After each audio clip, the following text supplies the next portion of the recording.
গল্প নিয়ে হাজির হলাম। গল্পটি শোনার মতো, আশা করি তোমাদের দাঁড়িয়ে যাবে এবং তোমরা হাতের কাজ করতে সবাই হেডফোন নিয়ে বসে যাও। যদি আমার গল্প শুনে মজা পাও তাহলে অবশ্যই আমার চ্যানেলটি সাবস্ক্রাইব করবে। তো চলো বন্ধুরা, আমরা কথা না বাড়িয়ে আসল গল্পে চলে আই। আমার নাম স্নেহা। বড়লোক পরিবারের 4 ভাইয়ের একমাত্র বোন। বাবা মা অনেকদিন আগেই এই পৃথিবী ছেড়ে চলে গেছেন, কিন্তু আমার দাদারা আমাকে বাবা মায়ের অভাব কোনোদিন বুঝতে দেয়নি।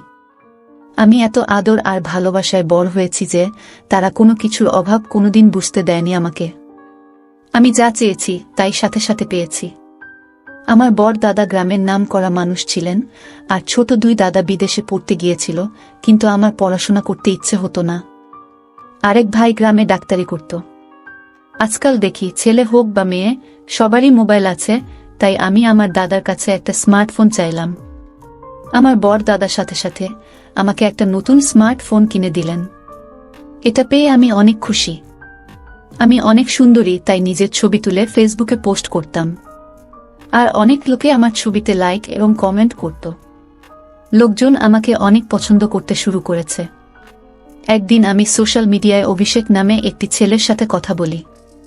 সে অনেক বুদ্ধিমান, ও আমাকে বুঝিয়েছিল যে ছবি ফেসবুকে আপলোড করা ঠিক না। তারপরে সোশ্যাল মিডিয়া থেকে আমার সব ছবি ডিলিট করে দিয়েছি। আস্তে আস্তে অভিষেকের সাথে আমার বন্ধুত্ব বাড়তে থাকে, এবং আমাদের বন্ধুত্ব কখন ভালোবাসায় পরিণত হয় বুঝতেই পারিনি। তার সাথে প্রতিদিন ফোনে কথা বলতাম আর ঘন্টার পর ঘন্টা গল্প করতাম। আমি গ্রামের মেয়ে আর অভিষেক শহরের ছেলে, আমরা দুজনেই একে অপরের ভালোবাসায় পড়েছি। একদিন আমি জানতে পারলাম আমার দাদা গ্রামের উকিলের সাথে আমার বিয়ে ঠিক করেছেন, কিন্তু আমি অভিষেককে ভালোবাসি, তাই অন্য কাউকে বিয়ে করব কিভাবে? আমি আমার বৌদিকে অভিষেকের কথা বললাম। যখন বৌদি দাদাকে বলল অভিষেককে আমি ভালোবাসি, তখন দাদা আমার হাত থেকে মোবাইলটা নিয়ে নিল, আমাকে বলে, ওই ছেলের সাথে কথা বলবি না, ফেসবুক দেখে কারোর সাথে ভালোবাসা করা ঠিক না। এই ধরনের মানুষরা সব সময় খারাপ হয়, যারা মেয়েদেরকে ভালোবাসার জালে ফেলে প্রতারণা করে। কিন্তু অভিষেক এরকম না। আমি দাদাকে বোঝানোর অনেক চেষ্টা করেছি, কিন্তু দাদা আমার কোনো কথা শোনেননি। দাদা আমাকে অভিষেককে ভুলে যেতে বলেছিলেন, কিন্তু আমি ভুলতে পারিনি। একথা আমি অভিষেককে বললে অভিষেক আমাকে বাড়ি থেকে পালিয়ে যেতে বলে। আমি দাদাকে অনেক বোঝানোর চেষ্টা করেছি, কিন্তু দাদা বোঝেননি। তাই একদিন রাতের অন্ধকারে বাড়ি থেকে পালিয়ে অভিষেকের দেওয়া ঠিকানায় পৌঁছাই। অভিষেকের সাথে দেখা হওয়াতে আমি অনেক খুশি, কারণ অভিষেককে প্রথমবার দেখেছি। আমাকে দেখে অভিষেকও অনেক খুশি। অভিষেকের পরিবারে কেউ নেই, ও একটা ভাড়া বাড়িতে থাকে। আমরা দুইজনে কোর্ট থেকে বিয়ে করে নিই, স্বামী স্ত্রী হই। সংসারকে সুন্দরভাবে চালানোর জন্য অভিষেক অনেক পরিশ্রম করত। আমি অভিষেকের সাথে অনেক খুশি। আমি বাড়ি থেকে পালিয়ে এসেছি, তাই হয়তো আমার দাদারা আমাকে খুঁজে বের করার চেষ্টা করেছে, কিন্তু তাতে আমার কিছু যায় আসে না। আমি আমার স্বামীকে নিয়ে খুশি। অভিষেক ও আমার অনেক যত্ন নিত। আমি আমার জীবনে এই সিদ্ধান্ত নেওয়ার জন্য কখনো দুঃখ করিনি, কিন্তু একদিন আমার সাথে এমন ঘটনা ঘটল যা আমি কখনো কল্পনাও করিনি। একদিন আমি ফোন পেলাম, আমার স্বামীর অ্যাক্সিডেন্ট হয়েছে। আমার পায়ের নিচ থেকে মাটি সরে গেল। দৌড়াতে দৌড়াতে হাসপাতালে গিয়ে দেখি আমার স্বামী জীবনের শেষ পর্যায়ে এসে পড়েছে। মানে আমার সারা জীবন নষ্ট হয়ে গেছে। যার জন্য আমি গ্রাম থেকে শহরে এসেছি। আজ সে আমাকে একা রেখে চলে গেছে। কাঁদতে কাঁদতে আমি জ্ঞান হারিয়ে ফেলেছি। সেই অবস্থাতেই স্বামীর শেষকৃত্য করেছি, কারণ এই শহরে আমার স্বামীর নিজের কেউ নেই, আর আমারও স্বামী ছাড়া কেউ নেই, কিন্তু সেও আমাকে ছেড়ে চলে গিয়েছে। এখন আমি সম্পূর্ণ একা। আমি কখনো ভাবিনি আমার সাথে এমন হতে পারে। আমি তেমন একটা শিক্ষিত না, এবং আমার যা কিছু আইডি ছিল সব দাদাদের বাড়িতে, আর আইডি না থাকায় আমি কোনো কাজও পাচ্ছি না। বিয়ের মাত্র 2 মাস পরে অভিষেক এই পৃথিবী থেকে চলে যাওয়ার পরে আমি দাদাদের সাথে যোগাযোগ করার চেষ্টা করলে তারা আমাকে অস্বীকার করে, বলে, তুই আমাদের জন্য মরে গেছিস, তুই আর এই বাড়িতে পা দিবি না। আমরা সারা গ্রামে বলে দিয়েছি তুই এই পৃথিবী ছেড়ে চলে গেছিস, আর একটা মৃত্যু মানুষকে এনে গ্রামের সবাইকে দেখিয়েছি। আমি জানতাম যে দাদাদের কাছ থেকে আমি এই রকমই উত্তরই পাব, কিন্তু আমি এখন কিভাবে বাঁচব? আমার মাথায় তো সমস্যার পাহাড় নেমে এসেছে। অভিষেক এই পৃথিবী থেকে চলে গেছে 1 মাস হয়ে গেছে। কয়েকদিন আশেপাশের লোকজন আমাকে সাহায্য করে, কিন্তু কতদিন এভাবে কেউ সাহায্য করতে পারে? আমি ঘরের কিছু জিনিসপত্র বিক্রি করে কোনোরকম খেয়ে পরে বাঁচতে থাকলাম। কিন্তু ঘর ভাড়া না দেওয়ায় একদিন বাড়িওয়ালা আমাকে বাড়ি থেকে বের করে দিলেন। এখন এমন খারাপ দিন এলো যে আমি রাস্তায় ভিক্ষা করতে বাধ্য হলাম। যখন কেউ খাবার দিত তখনই খেতাম, না হলে না খেয়ে ঘুরে বেড়াতাম। আমার থাকার জায়গা ছিল না, তাই রাস্তায় দিনরাত পড়ে থাকতাম। একদিন ক্ষুধার কষ্ট সহ্য করতে না পেরে একজন লোক ভিক্ষা দিতে এলে আমি তার পা ধরে বলতে থাকলাম, স্যার, আমি 2 দিন কিছু খাইনি, আমাকে কিছু খেতে দিন। দয়া করে আমাকে কিছু খেতে দিন, না হলে আমি এই পৃথিবী ছেড়ে চলে যাব। তিনি আমাকে বললেন, তুমি কি আমার বাড়িতে যেতে পারবে? একথা শুনে আমি অবাক হয়ে গেলাম। তিনি বলতে থাকলেন, আমার বউ এই পৃথিবী ছেড়ে চলে গেছেন, আমার একটি ছেলে আছে, বয়স 4 বছর। আমি চাই তুমি আমার ছেলের দেখাশোনা করো। যদি তুমি তার দেখাশোনা ঠিকমতো করতে পারো, তাহলে আমি তোমাকে থাকা খাওয়া সব দেব এবং তুমিও বেঁচে যাবে। যাই হোক, আমার জীবন অনেক কষ্টে চলছিল, আমার থাকার কোনো জায়গাও নেই। বাড়িওয়ালাও বাড়ি থেকে বের করে দিয়েছিলেন। এখন কেউ খাবার দিলে খাই, না দিলে না খেয়ে থাকি। তাই আমি সাথে সাথে রাজি হয়ে লোকটির সাথে তার বাড়িতে গেলাম। বাড়িটা অনেক বড় এবং সে অনেক বড় লোক। ওই বাড়িতে উনি ছাড়া একটা ছোট বাবু ছিল, যার বয়স মাত্র 4 বছর। উনি আমাকে খাবার খেতে দিলেন আর বললেন, তুমি মন ভরে খাও। প্রথমে তো আমি মন ভরে খাবার খেলাম। খাবার খাওয়ার পরে তিনি আমাকে বললেন, তুমি এই বাড়িতে আরামে থাকতে পারো, এখানে তোমার কোনো সমস্যা হবে না। এই বাড়িতে শুধু আমি আর আমার ছেলেই থাকি। এইবার তুমি বলো, তুমি কে? আমি বললাম, আমার নাম স্নেহা এবং আমি অনেক ধনী পরিবারের মেয়ে ছিলাম। আমি আমার 4 ভাইয়ের একমাত্র বোন। আমি ফেসবুকে একটি ছেলের প্রেমে পড়ে গ্রাম ছেড়ে এখানে আসার পর আমাদের জীবন সুখেই চলছিল। তারপরে একদিন আমার স্বামী দুর্ঘটনায় এই পৃথিবী ছেড়ে চলে গেলেন। আমার উপরে আকাশ ভেঙে পড়ে এবং আমাকে রাস্তার ধারে ভিক্ষা করতে বাধ্য হতে হয়। 2 দিন কিছুই খেতে পাইনি আমি, তাই আপনার পায়ে পড়ে মিনতি করেছিলাম। আপনি আমাকে সাহায্য না করলে আমি না খেয়েই শেষ হয়ে যেতাম। লোকটি তখন বললেন, তুমি আমার বোনের মতো, তুমি এখানে থাকতে পারো, কিন্তু বিনিময়ে তোমাকে আমার ছেলের দেখাশোনা করতে হবে। আমার বউ এই পৃথিবী ছেড়ে চলে গেছে, তাই আমি ছেলের যত্ন নিতে পারছি না। আমার একটা কাজের মেয়ে দরকার, যে তাকে মায়ের মতো মানুষ করতে পারে। তিনি আমাকে তার ছেলের সাথে পরিচয় করিয়ে দিয়ে বললেন, এটা আমার ছেলে এবং এর নাম আকাশ। এর জন্মের পরপরই এর মা পৃথিবী ছেড়ে চলে গেছে। আমি কোলে নিয়ে তাকে আদর করতে থাকলাম। আমি ভাবতে থাকলাম, আজ যদি আমার ছেলে থাকতো, তাহলে সেও এর মতো হতো।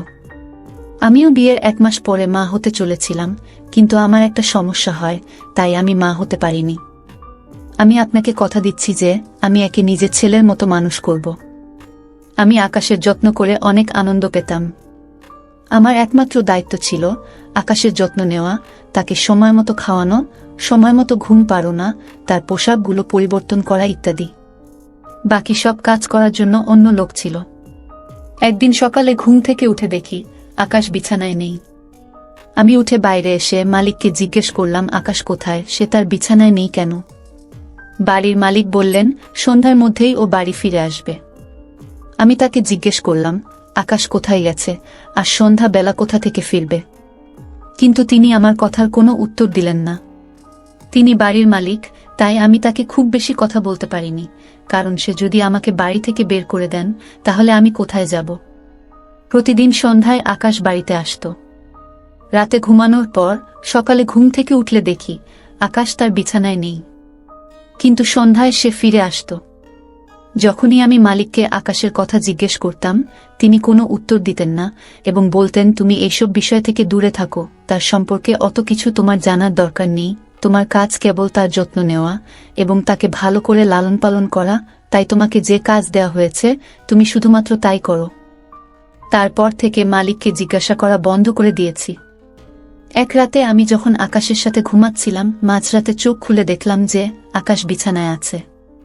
আমি দেখার জন্য জেগে থাকলাম, কিন্তু কখন যে ঘুমিয়ে পড়েছি বুঝতেও পারিনি আমি।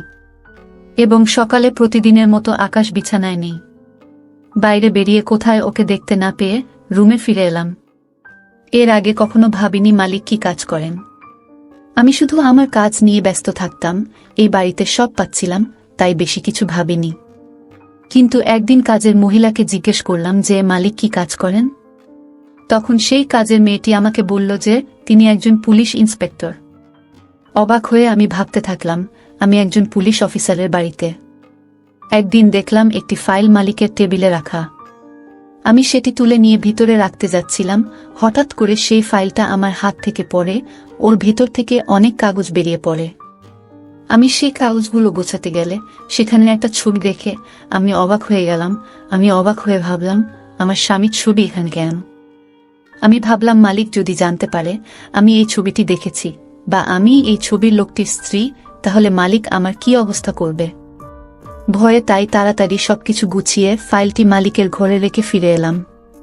এখন আমার ভয় করতে থাকলো এবং সবচেয়ে বড় বিষয় ভীষণ টেনশনে পড়ে গেলাম, কিন্তু তবুও আমি এখান থেকে যেতে পারিনি। কারণ এই বাড়িটা ছাড়া আমার আর কোনো থাকার জায়গা নেই। এছাড়া আমি আকাশকে নিজের ছেলের মতো ভালোবাসি। তাছাড়া এই ছবির রহস্যটাও জানতে চাই, এই পুলিশ লোকটা কিভাবে ছবিটা পেল। আমি ভাবলাম আমার দাদারা অভিষেককে খুঁজে বের করার জন্য এই পুলিশ অফিসারের কাছে কেস ফাইল করতে পারে, কিন্তু দাদারা কখনো অভিষেককে দেখেনি।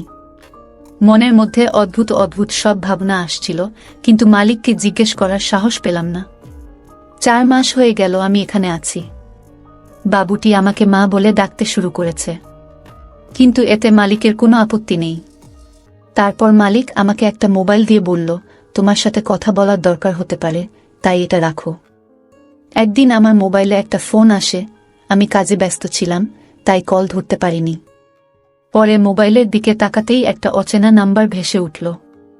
আমি খুব একটা পাত্তা দিলাম না। কিছুক্ষণ পরে সেই নাম্বার থেকে একটা মেসেজ এলো, তাতে লেখা ছিল, স্নেহা তুমি কেমন আছো। অনেক অবাক হলাম। ভাবলাম হয়তো এখানকার কোনো কাজের মেয়ে আমার সাথে মজা করছে, তাই আমি ওই মেসেজের রিপ্লাই দেইনি। এরপর প্রতি রাতে এই নাম্বার থেকে মেসেজ আসতে থাকে। মেসেজে নানা রকমের কথা, আমার পুরানো জীবন এবং মাঝে মাঝে আমার দাদাদের সম্পর্কে বিভিন্ন কথা। আমার স্বামী একমাত্র ব্যক্তি ছিলেন যিনি আমার সম্পর্কে এইসব কথা জানতেন। আমার সাথে যা ঘটছে তাতে আমি ভয় পেয়ে গেলাম। জানি না কে সে আর কেন সে আমাকে বিরক্ত করছে। সে বলতো, তুমি আমাকে তোমার বন্ধু মনে করতে পারো, তোমার কোনো সমস্যা হলে আমাকে মেসেজ করে জানিও, আমি তোমার সব সমস্যার সমাধান করে দেব। কিন্তু আমি ভয় পেয়ে নাম্বারটি ব্লক করে দিলাম। তারপরে সে আমাকে নতুন নতুন নাম্বার দিয়ে মেসেজ করতে শুরু করে। আমি যত নাম্বার ব্লক করি সে তত নতুন নাম্বার দিয়ে আমার সাথে কথা বলার চেষ্টা করত। সে এমন এমন কথা বলতো যে আমি টেনশনে পড়ে যেতাম। যাই হোক, আস্তে আস্তে আমি তাকে বিশ্বাস করতে শুরু করি এবং তার সাথে কথা বলতে শুরু করি। আমার যে কোনো সমস্যা তার সাথে শেয়ার করি। সে আমার পুরনো জীবনের কথা বলে আমার সাথে মজা করে। যখন আমি তাকে জিজ্ঞাসা করতাম সে আমার সম্পর্কে এসব কথা কিভাবে জানল, সে আমার প্রশ্নের কোনো উত্তর দিত না, কিন্তু নিজের সম্পর্কে বলতো যে তিনি অবিবাহিত এবং এই পৃথিবীতে তার কেউ নেই। আমারও এই পৃথিবীতে কেউ ছিল না, তাই আমাদের ভালো বন্ধুত্ব হয়ে গেল। আমি চেষ্টা করতাম কারো সামনে তার সাথে কথা না বলতে, সেজন্য আমি তাকে বলেও ছিলাম যে আমি কারো সামনে তার সাথে কথা বলতে পারবো না। সে বলল, ঠিক আছে, রাতে সবাই যখন ঘুমাবে তখনই কথা বলবো। এখন আমরা অনেক রাত পর্যন্ত গল্প করতাম। অনেক রাত পর্যন্ত গল্প করার কারণে ঘুম ভাঙতে দেরি হতো।